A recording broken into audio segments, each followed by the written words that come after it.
Саламатсыздарбы, урматтуу телекөрүүчүлөр, сиздер менен кайрадан телетез көрсөтүүсү. Улуттук акча бирдигибиз сом быйыл 30 жылга толуп отурат.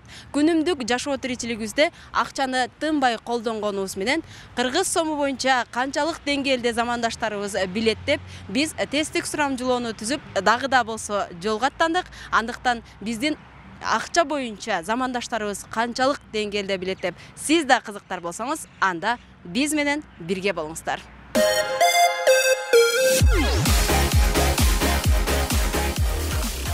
Biz ар бир көрсөтүүбүздө мурунку жумада кеткен көрсөтүүнүн жыйынтыгын чыгарып келебиз. Бул жолу дагы биздин жеңүүчүбүз бар. Бул жеңүүчүбүз Конституция боюнча суроого өзүнүн туура деген жообун алгачкылардан болуп жооп берип, биздин Семетей кинотеатрынан чакыруу билетине ээ болду. Жана ошондой эле сиздин дагы Семетей кинотеатрынан чакыруу билетине ээ болуу мүмкүнчүлүгүңүз бар. Ал үчүн биздин алгач социалдык баракчаларыбызга катталыңыз дагы. Андан кийин биздин WhatsApp номерибизди өзүңүздүн телефонуңузга сактап туруңуз. Көрсөтүүнүн аягында кыргыз сому боюнча жалпыңыздарга суроо жаңырып өтмөкчү. Жана ошондой эле бүгүн да бизде бир өзгөчөлүк бар. Эгерде биз суроо берген замандашыбыз жанында канча акча бар экендигин так айта алып, ал акча менен бирге ошол айткан сөзү дал келген болсо, анда ал замандашыбызга дагы өнөктөшүбүздөн белек бар.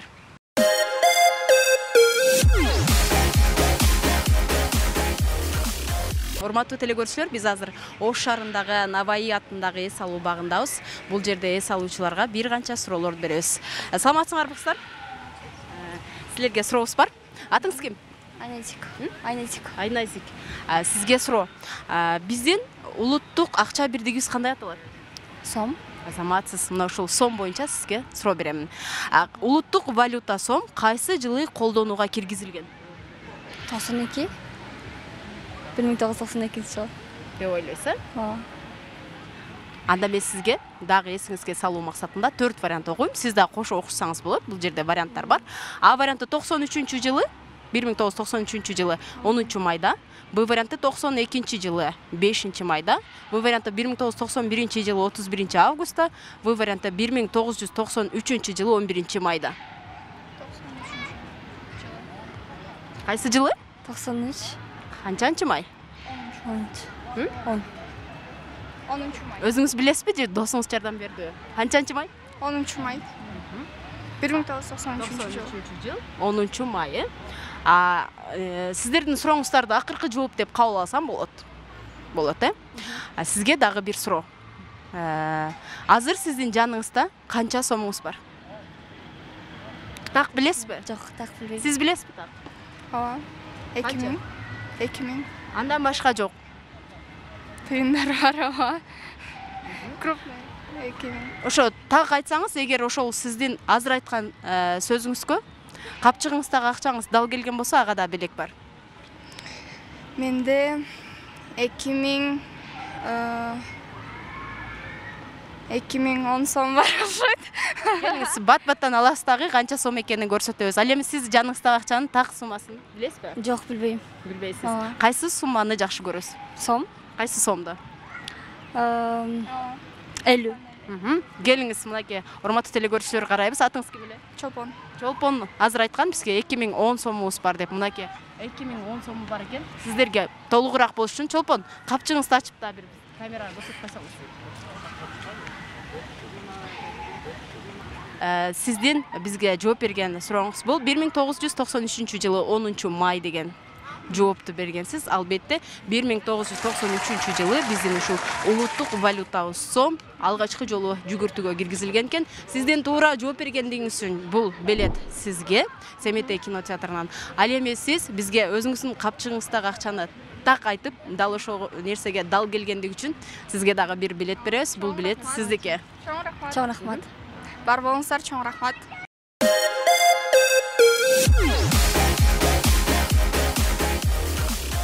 Кыргыз сомунун кабыл алынганы канча жыл болду? Жүгүртүүгө чыкканына?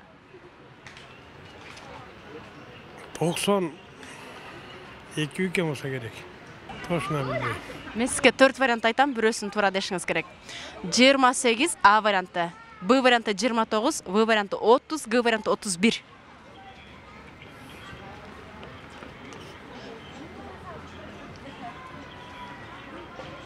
Кайсы вариант туура? 28, 29, 30, 31. Төртөөнүн кайсысы туура? Üçüncüsü. 30 yıl. Качан кабыл алынган эле? 1990 Son 3-cü yılı. Азаматсыз. Быйыл биздин да ушул кыргыз сомунун кабыл алынып жүгүртүүгө чыккан күнүнө 10 майда 30 жыл толот экен. Суроого туура жооп бергениңиз үчүн өнөктөшүбүз Семетей кинотеатрынан бул чакыруу билетин сизге беребиз. Дароо эле Семетей кинотеатрына барып, кыргыз тасмаларын көрүп келсеңиз болот. Rahmet.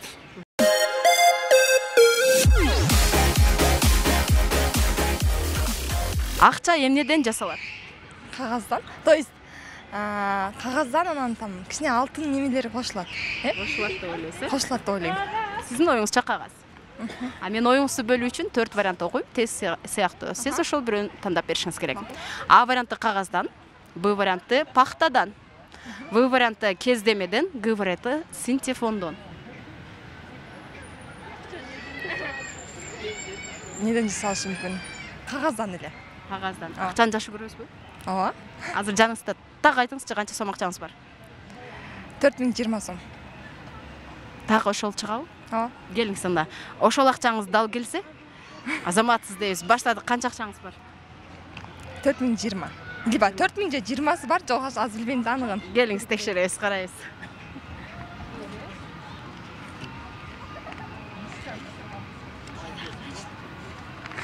Жок экен. Демек 4020 сом чыкпай калды. Эгер ушул акчаңыз дал келген болсо 4020 сомго, анда сизге белек болмок. Ал эми бизге азыр жооп берген вариантыңыз бул кагаздан жасалат дегенсиз, а? Тилекке каршы туура эмес, сиз менен коштошобуз. Рахмат.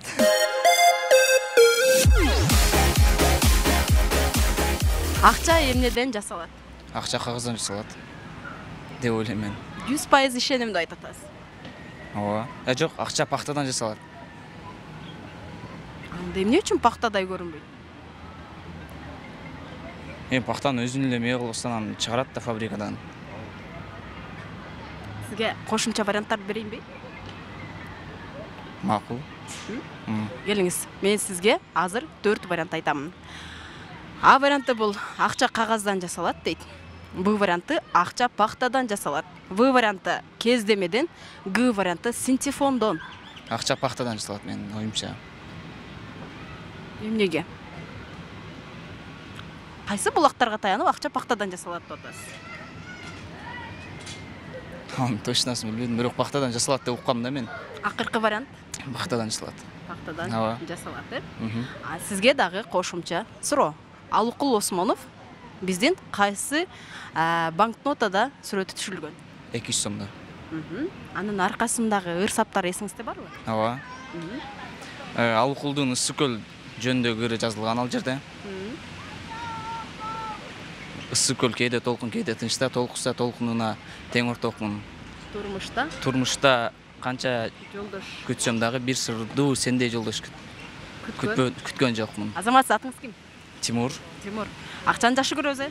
Конечно. Азаматсыз. Келиңиз, мына ошол сиз акча эмнеден жасалат дегенге өзүңүзгө ишенип ишенбей жатып, анан пахтадан жасалат деген жоопту бердиңиз.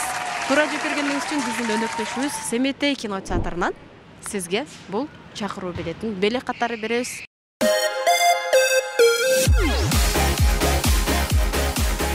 Кыргыз сомунун кабыл алынганына канча жыл болду? 29 yıl деп ойлойм. Эмесе, туура эмес.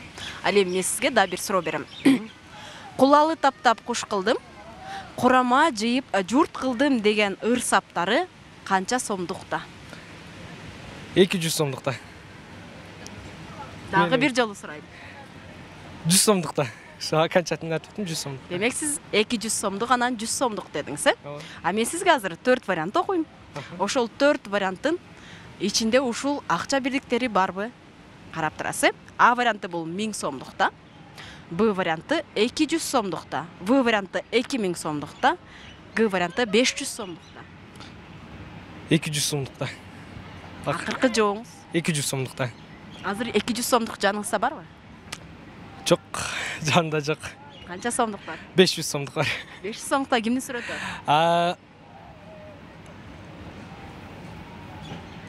Келиңиз, Сарыкбай Каралаев. алыңыз. Карайбыз. 500 сомдуктун аркасында биздин кандай сүрөт түшүрүлгөн? Кайсы тарыхый жердин? Кыргызстандын Бар экен го 200 сомдук. 200 сомдук экен, 500 сомдук. Караңыз, кана кимдин сүрөтү бар экен? Алкул Осмонов. Ошол мен айткан кулалы таптап куш кылдым, курама жыйып журт кылдым деген сөз бар бекен? Караңызчы 200 сомдукта. Аябай эле шашпай караңызчы. Бул жерде ысык көл, кээде тынчта, кээде толкун деген жазуу бар. Ал эми бул жерде жазуу барбы? Бар бекен? Жок. Демек, сиз акыркы бизге 200 сомдук деген вариантты бергенсиз. Тилекке каршы сиз менен коштошууга туура келди. Саламатта. Макул, рахмат.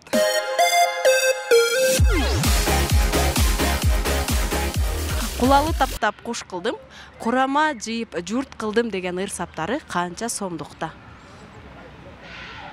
Аны билбейт экен баша. Акчаны жакшы көрөсүзбү? Ким жакшы көрбөс? Мен сизге 4 вариант окуйм. Сиз бир туура жообун таап беришиңиз керек. А варианты бул 1000 сомдук. Б варианты 200 сомдук.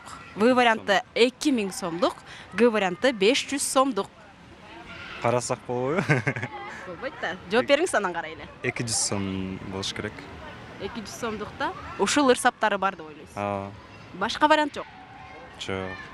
Такыр. Бир вариант тандайм да туурабы? Кайсы вариант? 200 сом. 200 сомдук. Жаныңызда 200 сом барбы? Болуш керек азыр. Караңыз. 1000 сомдукта да. Сиз 200 сом деген вариантты бердиңиз, э? Ооба. Мен азыр сизге туура жоопту айтайынбы? Айтыңыз. Сиздин жооңуз күтүп атасызбы? Ооба. Сиздин жооңуз туура эмес. Тилекке каршы сиз менен коштошобуз.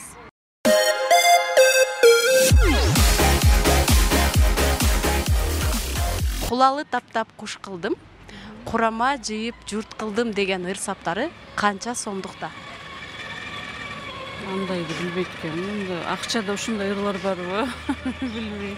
Ал эми мен сизге азыр 4 вариант окуйм. А варианты 1000 сомдукта, Б варианты 200 сомдукта, В варианты 2000 сомдукта, Г варианты 500 сомдукта. 2000 сомдукта окшойт. Канча сомдук? 2000. Кайсы жеринде? Ушундай ыр барбы 2000 сомдукта? Эми 2000 сомдук кийин чыкты. Мурдагы акчаларда болгондо билсек керек эле дейм да. Билбейм. Акыркы вариантыңыз 1000 сом, 200 сом, 2000 сом, 500 сом. 2000 сомго дейм. Урматтуу телекөрүүчүлөр, мынакей өзүңүздөр байкагандай биздин бул суроого бир нече замандашыбыз жооп бере албай келатат. Ал эми биз азыр сиздерге акыркы вариантты кабыл алдык. Туура жоопту айта турган болсок, кулалы таптап куш кылдым, курама жыйып журт кылдым деген ыр саптары 2000 сомдукта жазылган. Суроону туура тапкандыгыңыз үчүн эжеке, бул чакыруу билети сизге белек катары берилет. Семетей кинотеатрына азыр эле барасыз дагы өзүңүз каалаган кино тасманы көрүп келсеңиз болот. Рахмат.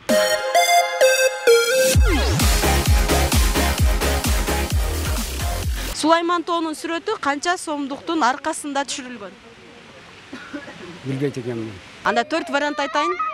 Ошонун ичинен бирөөсүн тандап бериңиз. А варианты бул 200 сомдукта, Б варианты 50 сомдукта, В варианты 1000 сомдукта, ал эми Г варианты 100 сомдукта. 50 болушу керек. 50 сомдуктун аркасында түшүрүлгөн деп ойлойсуз, э? А 50 сомдуктун алдыңкы бетинде кимде сүрөтү бар? Кайсы тарыхый инсандын? 50 сомдуктун? Күндө эле кармайм, аны маани бербейт чынында. Билбейт экенсиз. Тилекке каршы бизге туура эмес жооп бердиңиз. Андыктан жолуңуз шыдыр болсун дейбиз дагы. Саламатта калыңыз.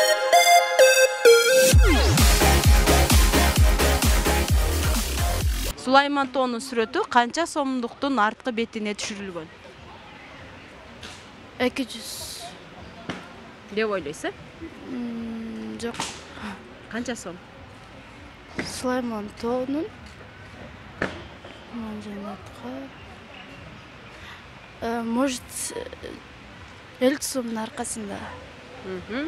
Сизге жардам керекпи? Ооба. Жардам керек. Анда 4 вариант айтам. Бир вариантын сиз тандашыңыз керек. А варианты бул 200 сомдуктун дейт. Б варианты 50 сомдуктун. В варианты 1000 сомдуктун. Ал эми Г варианты 100 сомдуктун. 1000 сомдуктун. Кайсы жеринде? Аркасында Жүсүп жок. Жүсүп Асагын немесинде сүрөт түшүрүлгөн деп ойлойм. Ойлойсуз. Так билесизби же ойлоп эле айтасызбы? 1000. Жаныңызда 1000 сом барбы? Ооба. Бирок азыр жанымда жок, сумкамда бар. Азаматсыз бизге туура жооп бердим деп ойлоп атасызбы? Ооба. Ишенимдүү. Ишенимдүү. Сиз бизге Ишенимдүү жооп бердим. ишенимдүү туура жооп бердиңизби? Ооба. Азаматсыз туура жооп бердиңиз. Урматтуу телекөрүүчүлөр, дал ушул Ош шаарынын так ортосунда жайгашкан Сулайман тоо 1000 сомдуктун арткы бетинде Бабурдун үйү менен кошо түшүрүлгөн. Суроого туура жооп бергендигиңиз үчүн сизге өнөктөшүбүз Семетей кинотеатрынан бул чакыруу билетин белек катары беребиз. Албетте, дароо эле Семетей кинотеатрына барып, мүмкүнчүлүктөрдөн пайдаланып келсеңиз болот. Чоң рахмат.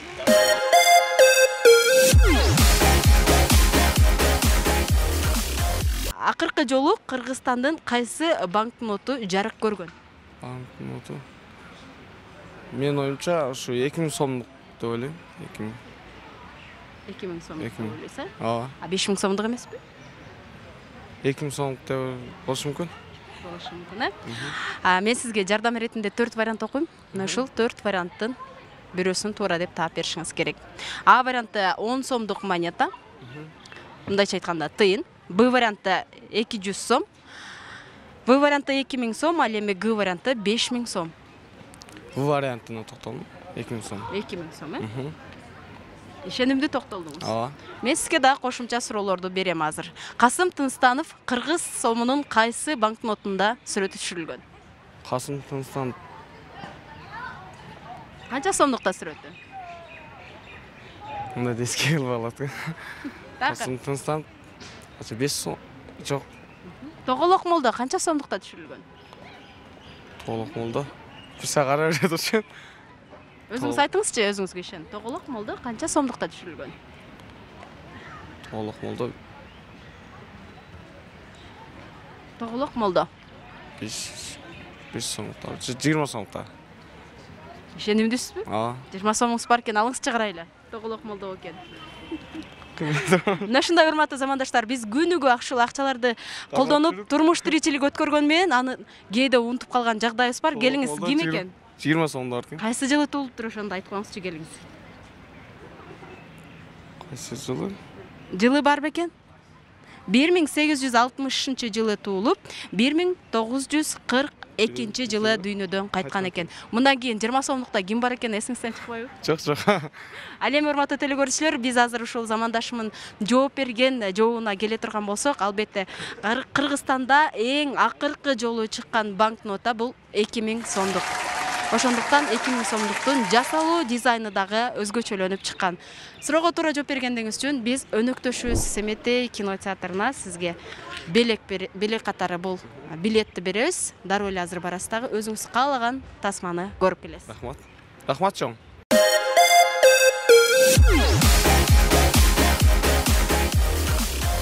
Күнүмдүк жашообузда колдонуп келген акча боюнча канчалык деңгээлде замандаштарыбыз билерине ортоктош болдуңуз? Ал эми азыр сиз биздин сурообузга жооп берип, өнөктөшүбүздөн билет утуп алыңыз. Анда эмесе суроону жакшылап угабыз. Тыйындын номиналы кайсы тарабында көрсөтүлгөн? Асы арткы тарабында, Б'сы капталында, В'сы маңдайында, тагыраагы алдында, ал эми Г'сы эч жеринде көрсөтүлгөн эмес. Эгер ушул 4 варианттын кайсынысы туура деп эсептесеңиз, анда биздин бул WhatsApp номерлерибизге алгачкылардан болуп өзүңүздүн туура деген вариантыңызды жөнөтүңүз, дагы өнөктөштөрүбүздөн белекке ээ болуңуздар. Сиздер менен 20 мүнөт бою телетест көрсөтүүсү болду. Кайрадан эфир аркылуу амандашып, жүз көрүшкөнчө саламатта туруңуздар.